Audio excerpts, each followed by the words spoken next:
ثم ننجي رسلنا والذين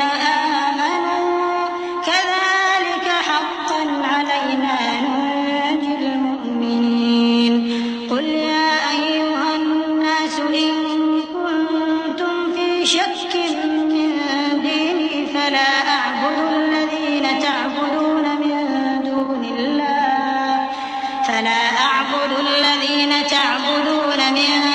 الله ولكن أعبد الله الذي يتوفاكم وأمرت أن أكون من المؤمنين وأن أقم وجهك للدين حنيفا ولا تكونن من المشركين ولا تدع من دون الله ما لا ينفعك ولا يضرك فإن فعلت فإنك إذا من الظالمين وإن يمسسك الله بضر فلا كاشف له إلا هو وإن يردك بخير فلا راد لفضله يصيب به من يشاء من عباده وهو الغفور الرحيم۔ پھر ہم اپنے پیغمبروں کو اور مومنوں کو نجات دیتے رہے ہیں، اسی طرح ہمارا ذمہ ہے کہ مسلمانوں کو بھی نجات دیں۔ اے پیغمبر کہہ دو کہ لوگو اگر تم کو میرے دین میں کسی طرح کا شک ہو تو سن رکھو کہ جن لوگوں کی تم اللہ کے سوا عبادت کرتے ہو میں ان کی عبادت نہیں کرتا،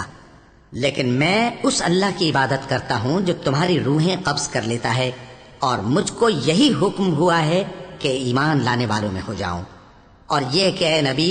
سب سے یکسو ہو کر دین اسلام کی پیروی کیے جاؤ اور مشرکوں میں ہرگز نہ ہونا، اور اللہ کو چھوڑ کر ایسی چیز کو نہ پکارنا جو نہ تمہارا کچھ بھلا کر سکے اور نہ کچھ بگاڑ سکے۔ اب اگر ایسا کرو گے تو ظالموں میں ہو جاؤ گے، اور اگر اللہ تم کو کوئی تکلیف پہنچائے تو اس کے سوا اس کا کوئی دور کرنے والا نہیں، اور اگر تم سے بھلائی کرنی چاہے تو اس کے فضل کو کوئی روکنے والا نہیں۔ وہ اپنے بندوں میں سے جسے چاہتا ہے فائدہ پہنچاتا ہے اور وہ بخشنے والا ہے، مہربان ہے۔ قل يا أيها الناس قد جاءكم الحق من ربكم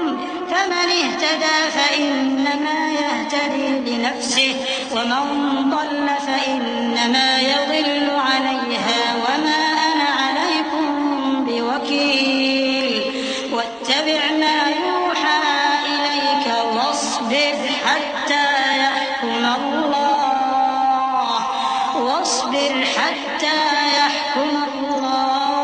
وهو خير